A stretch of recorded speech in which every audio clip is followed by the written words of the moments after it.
আজকের গ্লোবাল টেলিভিশনের প্রতিষ্ঠাবার্ষিকী উপলক্ষে বিশেষ করে আমার প্রিয় দর্শক, শুভাকাঙ্ক্ষী, সকল বিজ্ঞাপনদাতা এবং গ্লোবাল টেলিভিশনের সাথে জড়িত যত সাংবাদিক এবং কলাকুশলী যারা আছেন সবাইকে আমার আজকের অন্তরের অন্তঃস্থল থেকে ধন্যবাদ এবং সালাম জানাচ্ছি। সাথে সাথে আমি এই বলতে চাই যে বিগত দিনে আমরা যে সমস্ত অনুষ্ঠানগুলো প্রচার করেছি আমরা নিরপেক্ষভাবে বস্তুনিষ্ঠ সংবাদ পরিবেশন করার জন্য আমরা চেষ্টা করেছি এবং বিনোদনমূলক অনুষ্ঠান পরিচ্ছন্নভাবে আমরা আপনাদেরকে উপহার দেওয়ার জন্য চেষ্টা করেছি।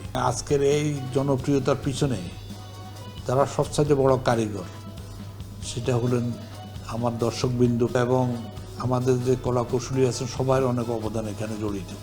তা আমি সবাইকে আবারও অভিনন্দন জানাই। বিশেষ করে আপনাদের এই সহযোগিতা থাকলে আমরা ভবিষ্যতে আরও ভালো ভালো অনুষ্ঠান আপনাদেরকে উপহার দিতে পারবো, বস্তুনিষ্ঠ সংবাদ আপনাদেরকে আমরা দিতে পারবো। ভবিষ্যতে আমরা এইটা যেন অব্যাহত রাখতে পারি সবাই সহযোগিতা এবং দোয়া কামনা করছি।